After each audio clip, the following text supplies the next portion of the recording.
The Saturday morning sun streamed through the windows of City General Hospital as Dr. Amelia Richardson finished her last patient rounds.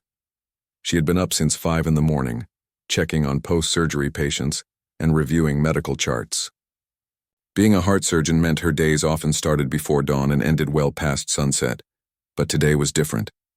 Today was her anniversary, and she had something special planned. Amelia walked to her car in the hospital parking garage, her mind already shifting from medical procedures to the surprise she wanted to give her husband. After 15 years of marriage, finding the perfect gift had become both easier and harder. Easier because she knew exactly what he loved. Harder because they had reached a point in their lives where they could afford almost anything they wanted. Her husband, David, had just made partner at his law firm after years of hard work. She remembered all those late nights when they both sat at their kitchen table, her studying medical journals while he prepared for court cases. They had supported each other through medical school, law school, and the early years of building their careers. Now at 35, they were finally in a place where they could enjoy the fruits of their labor. The drive to downtown took about 20 minutes, giving Amelia time to think about what she wanted to find. David had mentioned admiring a colleague's vintage watch collection, and she knew he had been eyeing some luxury timepieces online. He never bought expensive things for himself, always putting their joint savings goals and her needs first. This was her chance to spoil him the way he had always spoiled her. She pulled into the parking space in front of Prestige Jewelers, one of the most upscale jewelry stores in the city. The storefront gleamed with polished glass and elegant displays. She had researched the store online and knew they carried some of the finest watches in the country. The reviews mentioned their excellent customer service and expertise in luxury timepieces. As she walked toward the entrance, Amelia caught her reflection in the store window. She was dressed casually in dark jeans, a comfortable sweater, and sneakers. Her hair was pulled back in a simple ponytail, and she carried a small crossbody bag. After a long morning at the hospital, she looked like any other person running weekend errands. She paused for a moment, wondering if she should have dressed up more for such an upscale store, but then decided it didn't matter. She was here to buy something beautiful for someone she loved. The store's interior was even more impressive than the outside. Soft lighting highlighted glass cases filled with sparkling diamonds, gold chains, and elegant watches. The carpet was thick and luxurious under her feet, and classical music played softly in the background. Everything about the place whispered exclusivity and quality. A young woman behind the counter looked up and smiled warmly as Amelia entered.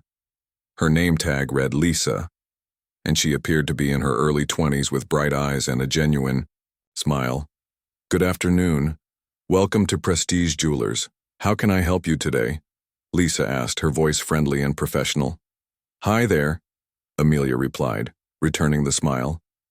"I'm looking for a watch for my husband, something special for our anniversary." Lisa's face lit up with enthusiasm. "How wonderful, anniversaries are so special. Do you have any particular style in mind? We have everything from classic dress watches to more modern sports watches." Amelia appreciated the young woman's genuine excitement. "He's a lawyer, so probably something that would work well with business attire, but also something he could wear on weekends. He's mentioned liking watches with interesting complications." "Oh, perfect. You're talking about watches with additional functions beyond just telling time. We have some beautiful pieces that would be ideal for someone in his profession." Lisa gestured toward a display case along the far wall. "Would you like to take a look at some options?" As they walked toward the watch display, Amelia felt excited about the shopping experience. Lisa seemed knowledgeable and genuinely interested in helping her find the right piece. The display case contained dozens of watches, each more beautiful than the last. There were sleek silver models, rich gold pieces, and some with leather bands that looked incredibly sophisticated. "What's your budget range, if you don't mind me asking?" Lisa inquired tactfully. "It helps me show you pieces that would work best for what you're looking for." Amelia had done her research and knew that quality luxury watches started around $10,000 and could go much higher. She and David had been saving money for years, and their combined income allowed them to afford something truly special. "I'm thinking somewhere between $15,000 and $25,000. she said confidently. Maybe a bit more if it's exactly the right piece. Lisa nodded without any surprise at the budget range. Excellent. That gives us some really beautiful options to work with. She moved to unlock one of the display cases. Let me show you a few pieces that I think would be perfect. The first watch Lisa pulled out was stunning. It had a deep blue face with silver markers and a leather band that looked incredibly sophisticated. This is a Swiss-made automatic watch with a moon phase complication.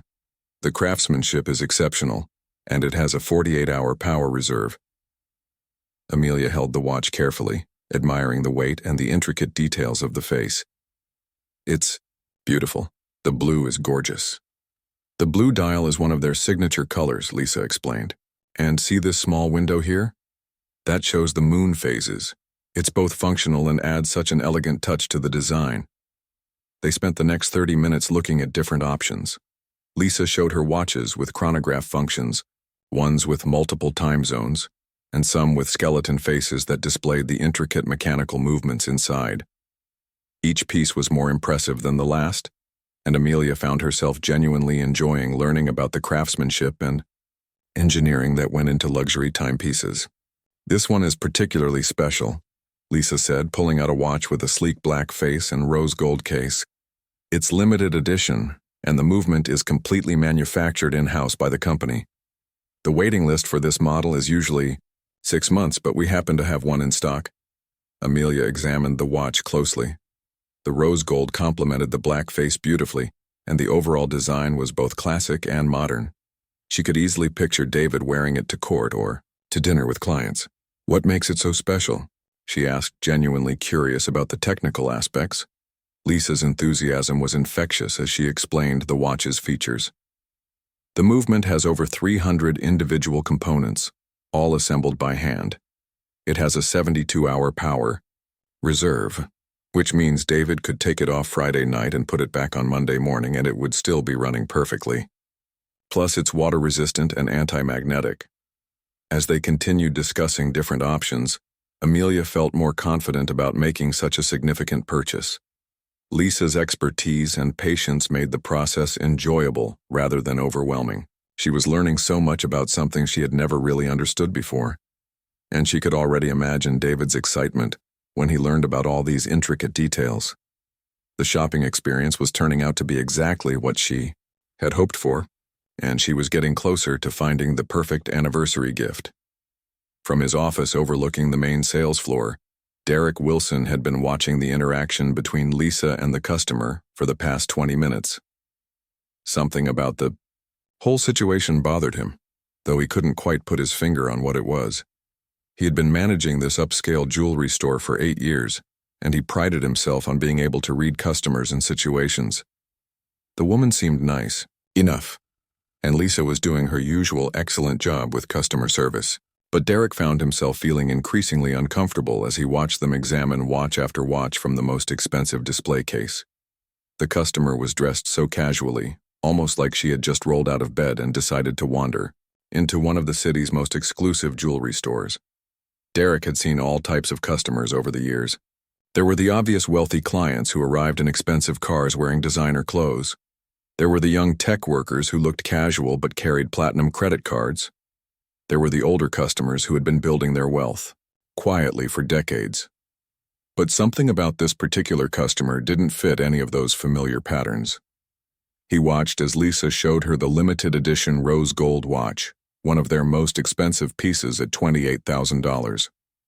The woman handled it like she was seriously considering the purchase, asking detailed questions and nodding along with Lisa's explanations.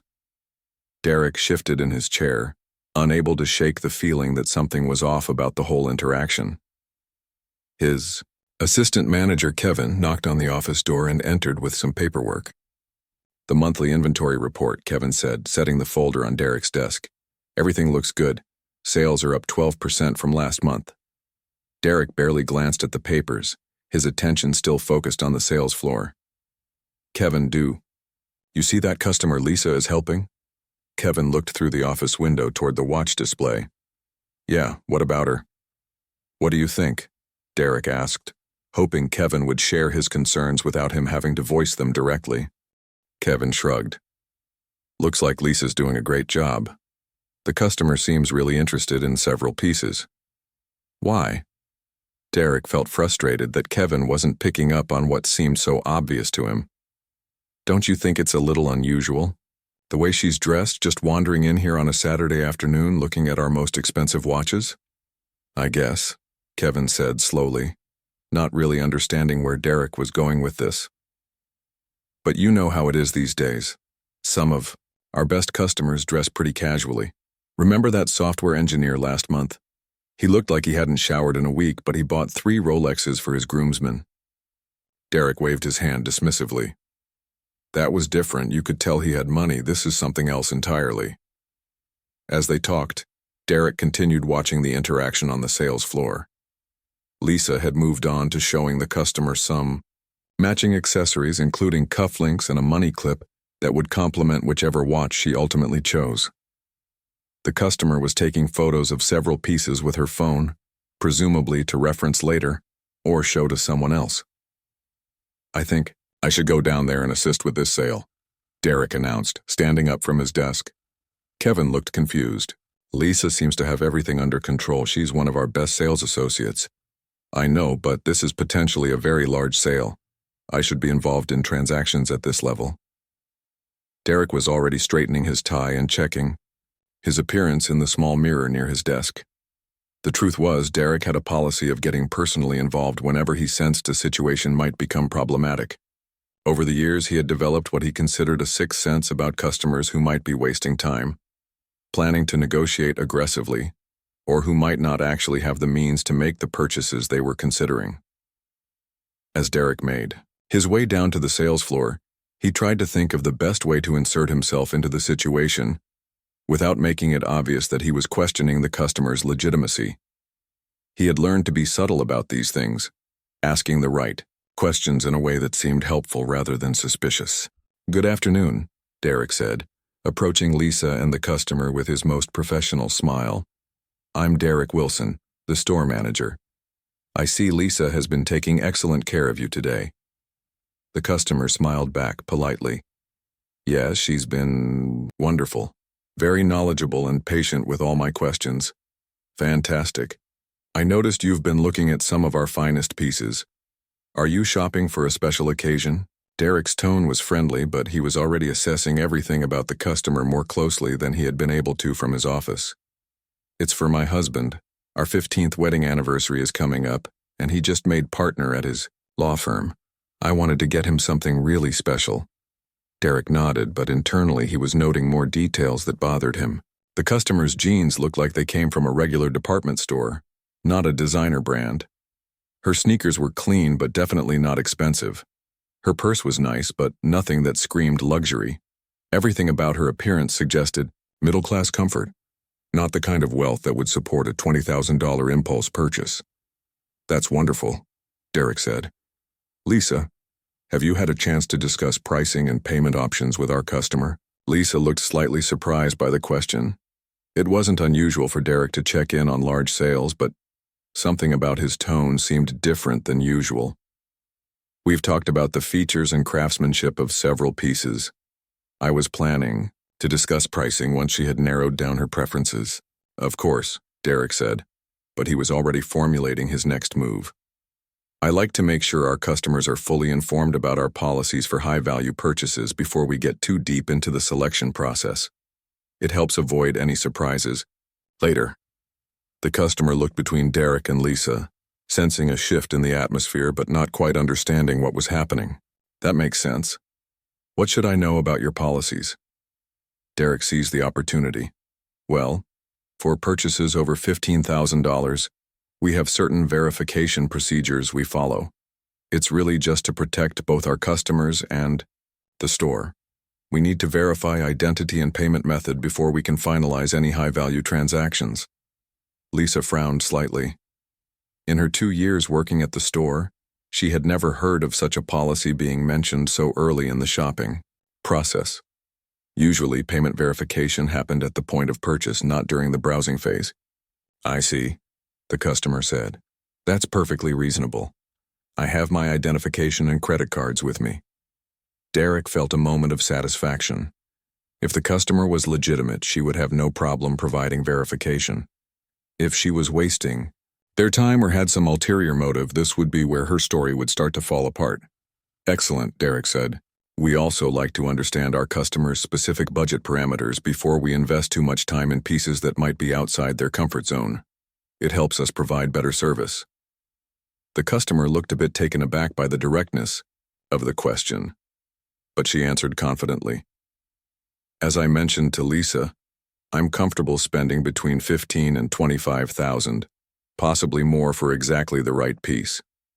Derek studied her face carefully as she spoke, looking for any signs of hesitation or uncertainty. He had learned over the years that people who were stretching beyond their means or who weren't serious buyers often showed subtle tells when pressed about specific dollar amounts. And you're planning to purchase today? Derek continued. Now Lisa was definitely confused by her manager's line of questioning. She had never seen him grill a customer like this during the browsing phase of a sale. If I find the right piece, yes, I'd like to purchase today, the customer replied. Is there a problem? Derek realized he was walking a fine line. He needed to maintain professional courtesy while still satisfying his concerns about the legitimacy of this potential sale. Oh, no problem at all. I just want to make sure we're using everyone's time efficiently. Sometimes people like to browse luxury items without any real intention of purchasing, and it can tie up our sales staff unnecessarily. The temperature in the room seemed to drop a few degrees. Lisa looked mortified by her manager's implication, and the customer's expression shifted from friendly curiosity to something more guarded. I assure you I'm a serious buyer, the customer said, her voice remaining polite but noticeably cooler than before. If you'd prefer, I can take my business elsewhere. Derek realized he had pushed too hard too quickly, but instead of backing down, he decided to double down on his approach. Not at all. I apologize if I gave that impression. It's just that we get all kinds of people in here, and I like to make sure our serious customers get the attention they deserve. The damage was already done, though neither Derek nor the customer fully realized how much this interaction would escalate in the coming hours. Despite the uncomfortable turn in the conversation, Dr. Amelia Richardson decided to continue with her shopping. She had driven 30 minutes to this particular store because of their reputation and selection, and she wasn't going to let one awkward manager ruin her anniversary shopping experience. She had dealt with difficult personalities throughout her medical career, and she knew how to maintain her composure under pressure. I'd like to take another look at the rose gold watch with the black face, she told Lisa, deliberately addressing the sales associate rather than Derek. And could you show me those cufflinks that would complement it? Lisa nodded eagerly, grateful to refocus on the actual sale rather than her manager's unusual behavior. Absolutely. This set is really stunning together. She carefully removed the watch and cufflinks from their display case, arranging them on a soft velvet pad so Amelia could see how they looked as a coordinated set. Derek remained nearby, hovering in a way that made everyone uncomfortable. He kept checking his phone and glancing around the store, but his attention clearly remained focused on this particular transaction. Other customers in the store were beginning to notice the tension, though they couldn't quite understand what was happening. Amelia held the watch up to the light, admiring how the rose gold caught the illumination. The craftsmanship was extraordinary, and she could already picture David's face when he opened the box. Despite Derek's behavior, she was becoming more convinced that this was exactly what she wanted to buy.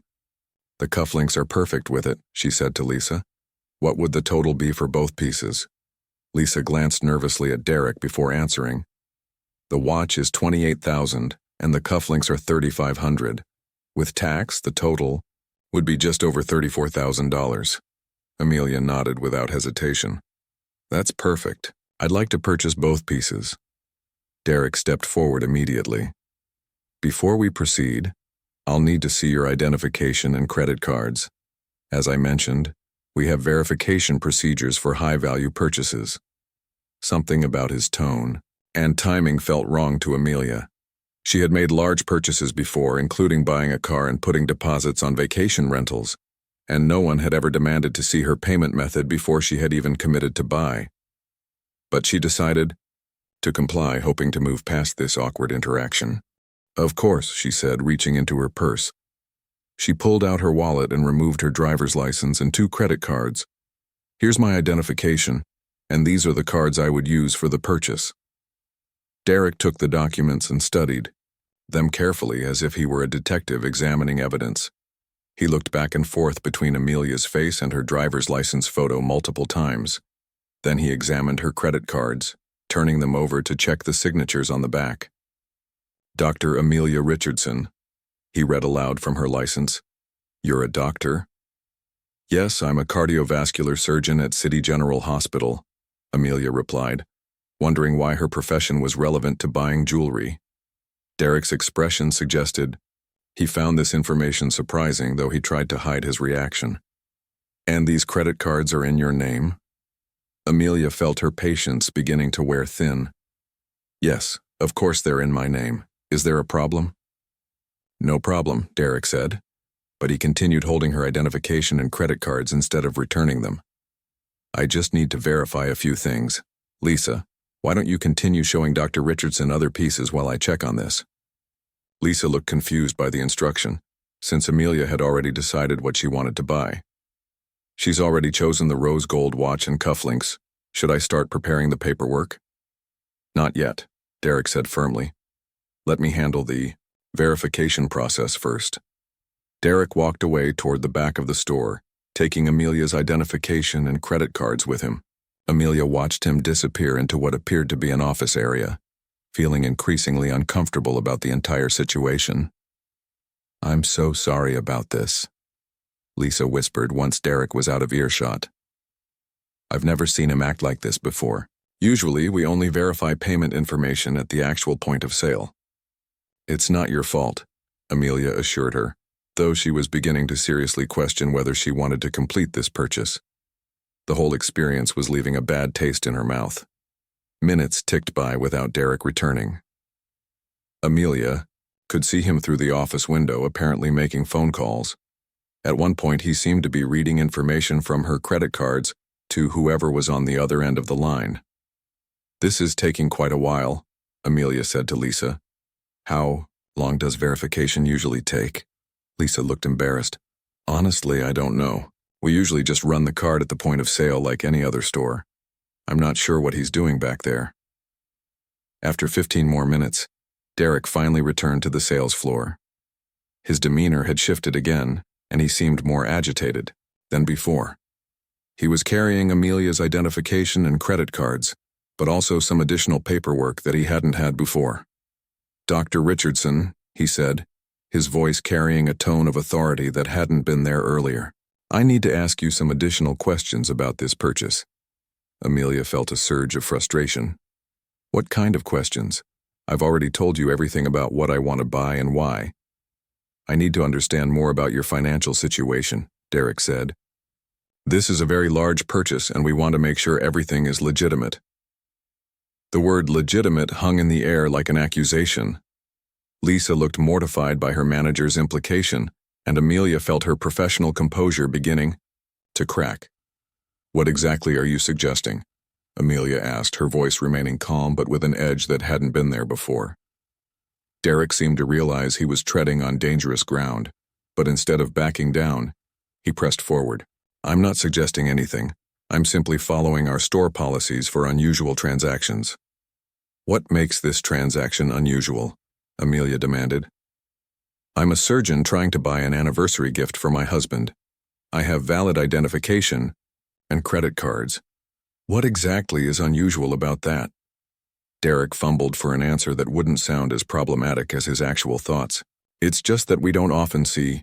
We usually have customers call ahead for purchases of this size. People typically dress differently when they're planning to make such a large purchase." Each word made the situation worse. Lisa looked like she wanted to disappear into the floor, and other customers in the store were now openly staring at the confrontation. "Are you saying I don't look like someone who can afford to shop here?" Amelia asked directly. Derek realized he had walked into a trap of his own making. Any answer he gave to that question would either be an obvious lie or an admission of bias that could create serious problems for the store. I'm not saying that at all, he backtracked. I'm just being careful. We've had issues in the past with fraudulent purchases, and I'm trying to protect both you and the store. Amelia had heard enough. I think you should return my identification and credit cards immediately. Either you're going to sell me this jewelry or I'm leaving to shop somewhere that actually wants my business. Derek hesitated, realizing that the situation was spiraling beyond his control. He had started this interaction based on a gut feeling that something was wrong, but now he was facing a potential customer complaint, or worse. However, instead of de-escalating, he decided to double down on his suspicions. Dr. Richardson, I'm going to need to make one more phone call before we can proceed, he said, just to verify everything is in order. What kind of phone call? Amelia asked, though she was beginning to suspect she already knew the answer. Derek's next words would change everything for everyone involved in this situation, setting off a chain of events that would have consequences far beyond a simple jewelry purchase. I think it would be best if we had the police come down to verify your identity and make sure this transaction is legitimate, Derek said, pulling out his cell phone. Just as a precaution.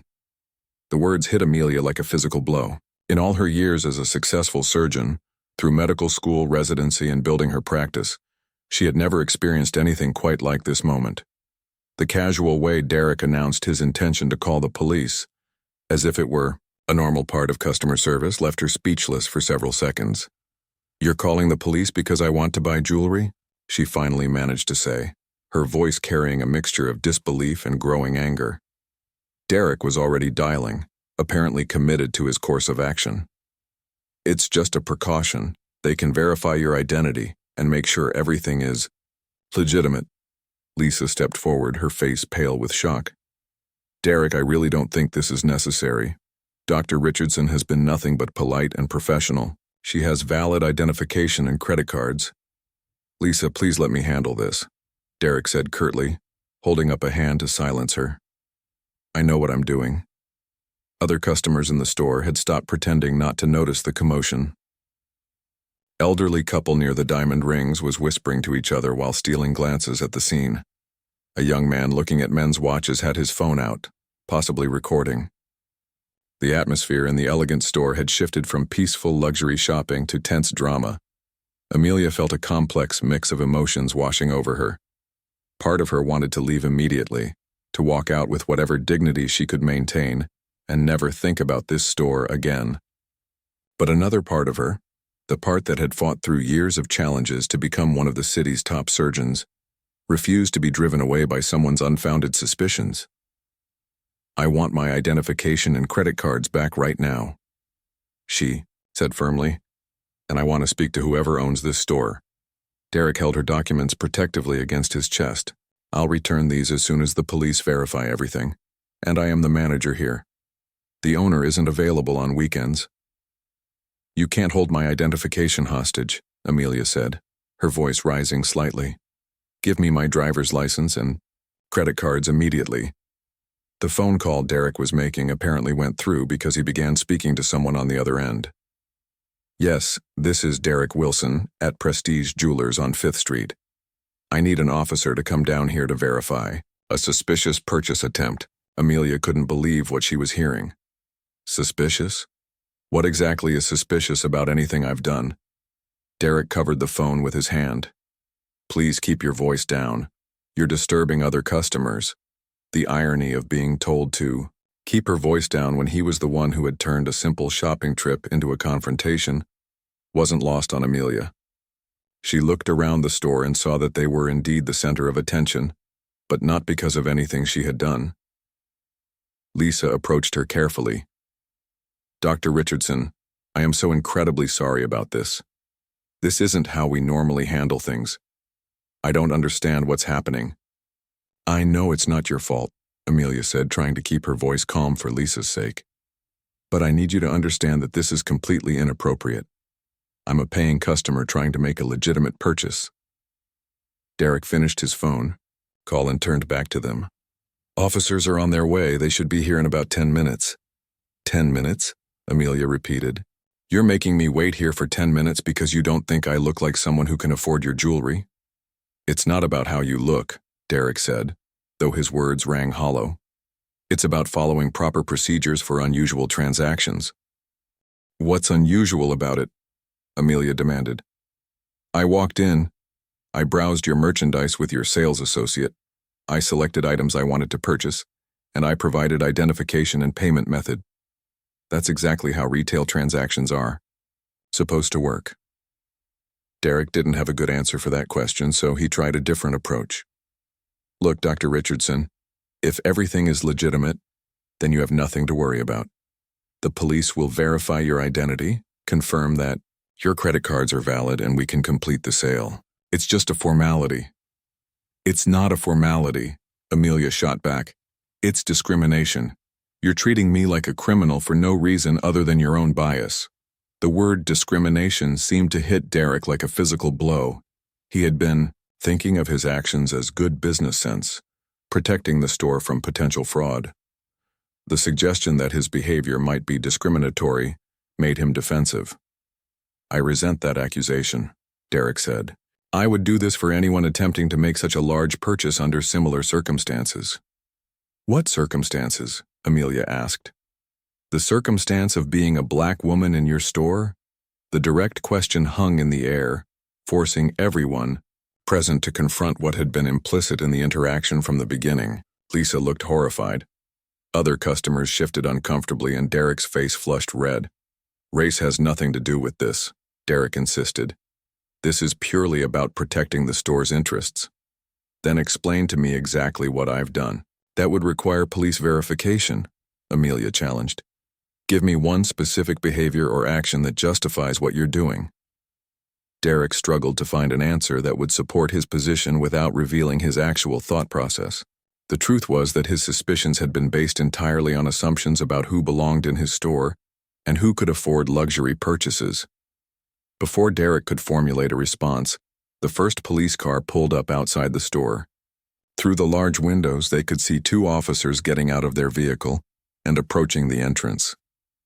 Amelia's heart sank as she realized this situation was about to escalate even further. She thought about her husband David, probably at home preparing for their anniversary dinner, having no idea that his wife was about to be questioned by police for the crime of shopping while black. This is really happening, she said, more to herself than to anyone else. Lisa looked like she was about to cry. I'm so sorry. I wish I could do something to stop this. It's not your responsibility to fix this, Amelia told her. But I hope you remember what happened here today. The officers entered the store, their presence immediately changing the dynamic in the room. They were both middle-aged men, one tall and thin, the other shorter with graying hair. They approached the group with the serious but neutral expression that police officers wear when responding to calls they don't fully understand yet. I'm Officer Martinez, and this is Officer Thompson, the taller officer said. We received a call about a possible fraudulent purchase attempt. Derek immediately stepped forward, eager to take control of the narrative. Yes, officer. I'm Derek Wilson, the store manager. This woman is attempting to make a very large purchase, and I have concerns about the legitimacy of the transaction. Officer, Martinez looked at Amelia, then at Derek, then at Lisa, trying to assess the situation. What kind of concerns? Derek realized he was going to have to articulate his suspicions in front of everyone, including Amelia herself. She wants to buy over $30,000 worth of jewelry, but she doesn't seem like our typical customer for purchases of that size. What do you mean by that? Officer Thompson asked. Derek felt trapped by the directness of the question. I mean, she's dressed very casually. She didn't call ahead for such a large purchase, and something about the whole situation just doesn't feel right. Officer Martinez turned to Amelia. Ma'am, can you tell me your side of what's happening here? Amelia took a deep breath, knowing that the next few minutes would determine how this entire situation would be resolved. She was about to speak when the store's front door opened again, and someone unexpected walked in. The person who walked through the door was David Richardson, Amelia's husband. He had been expecting her home by now, and had grown concerned when she didn't answer her phone. Using the location feature on their shared phone plan, he had tracked her to the jewelry store and decided to check on her. David was an imposing figure even in casual weekend clothes. At 6 feet 2 inches with broad shoulders and a commanding presence honed by years in courtrooms, he immediately drew attention. But what made the situation even more significant was that David Richardson was well known in the city's legal community as one of the top civil rights attorneys in the state. "Amelia?" he called out as he entered, quickly taking in the scene before him. His wife stood near a display case, 2 police officers were present, and everyone in the store looked tense. "What's going on here?" Officer Martinez looked between David and Amelia. "Sir, are you with this lady?" "This lady is my wife," David said, his voice carrying the authority of someone accustomed to being heard and respected. "And I'll ask again, what's going on here?" Amelia felt a mixture of relief and apprehension at her husband's arrival. She was glad to have support, but she also knew that David's presence might escalate the situation in ways that could make everything more complicated. "Mr. Richardson," Derek said, recognizing the name from Amelia's identification. "I'm Derek Wilson, the store manager. We're just verifying some information about a large purchase your wife is attempting to make." David's expression hardened as he began to understand the situation. Verifying information? With police officers? Officer Thompson stepped forward, sensing the tension ratcheting up another level. "Sir, we received a call about a possible fraudulent purchase. We're just here to check things out." "Fraudulent?" David repeated, his voice dangerous quiet. "Are you suggesting my wife is attempting to commit fraud?" Derek quickly tried to backtrack. "Not exactly fraud, just we have procedures for unusual transactions, and I wanted to make sure everything was legitimate." David turned to look at Derek for the first time, studying him with the calculating gaze of an attorney sizing up an opponent. What made this transaction unusual? The question hung in the air like a challenge. Derek had been backed into this corner multiple times during the encounter, but now he was facing someone with the legal expertise to dismantle his justifications piece by piece. "Well," Derek stammered, "the purchase amount was quite large, and your wife didn't call ahead, and she was dressed somewhat casually for such an expensive purchase." David let the words hang in the silence for a moment before responding. "Let me understand this correctly. You called the police because my wife, who has valid identification and credit cards, wanted to buy jewelry while dressed casually?" Officer Martinez was beginning to look uncomfortable with the situation. In his 15 years on the force, he had responded to many calls that turned out to be misunderstandings, and this was starting to feel like one of those cases. "Ma'am," Officer Martinez said to Amelia, "can I see your identification?" Amelia gestured toward Derek. "He's been holding my driver's license and credit cards for the past 30 minutes. Officer Martinez turned to Derek with a questioning look. "Sir, why are you holding this lady's identification?" Derek realized how problematic this looked from the outside. "I was verifying the information before processing the sale." "By calling the police?" Officer Thompson asked. David stepped closer to the group. "Officers, my wife is Dr. Amelia Richardson. She's a cardiovascular surgeon at City General Hospital. I'm David Richardson, partner at Richardson, Hayes & Associates. We're here because my wife wanted to buy me an anniversary gift." The mention of David's law firm caused both officers to exchange glances. Richardson, Hayes & Associates was one of the most prominent civil rights law firms in the city, and David Richardson's name was well known in legal circles. Officer Martinez turned back to Derek. "Sir, what specifically made you think this transaction might be fraudulent?" Derek found himself in the impossible position of trying to explain his suspicions without revealing the racial bias that had actually motivated his actions. Every answer he could give would either sound ridiculous or discriminatory. It didn't feel right," he said weakly. David stepped forward. "Officer, I'd like to see my wife's identification returned to her immediately. She's committed no crime, and there's no legal basis for detaining her or her property." Officer Martinez nodded.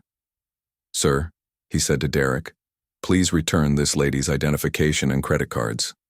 Derek reluctantly handed over Amelia's documents. As she took them back, Amelia felt a small measure of relief, but the damage had already been done. "Is there anything else you need from us, officers?" David asked.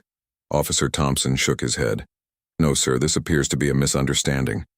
We're sorry for any inconvenience." As the officers prepared to leave, David addressed them once more. "Officers, I want to make sure there's a report filed about this incident. My wife was subjected to discriminatory treatment, and I want this documented." Derek's face went pale at the mention of a report.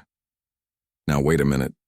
There's no need for any reports. This was just a simple verification process."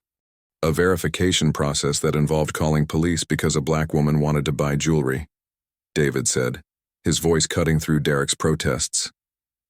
Lisa, who had been watching the entire encounter with growing horror, finally spoke up. "Dr. Richardson, I want you to know that this is not how we normally treat customers.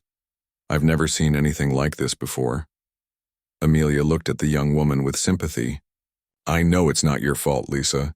You were professional and helpful throughout this entire ordeal." After the police left, David turned to Derek with the full force of his legal training and years of courtroom experience. "Mr. Wilson, what happened here today was unacceptable. My wife was subjected to discriminatory treatment based on nothing more than your personal biases." Derek tried one last time to defend his actions. "Sir, I was just trying to protect the store. We've had issues with fraud in the past. Have you ever called the police to verify the identity of a white customer making a large purchase?" David asked pointedly. Derek couldn't answer that question honestly without admitting to the discriminatory nature of his actions. David continued, "I'll be filing a complaint with your corporate headquarters and I'll be documenting this incident thoroughly.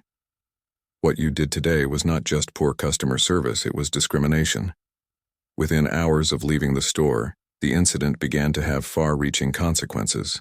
Lisa, disgusted by her manager's behavior and worried about her own reputation, reached out to local news outlets to report what had happened. David used his connections in the legal community to ensure the incident received appropriate attention. The story spread quickly through social media and local news. Surgeon questioned by police, while shopping for anniversary gift became a trending topic, with many people sharing their own experiences of discrimination in retail settings. Prestige Jewelers corporate headquarters received hundreds of calls and emails demanding accountability. Within 48 hours, Derek Wilson was terminated from his position.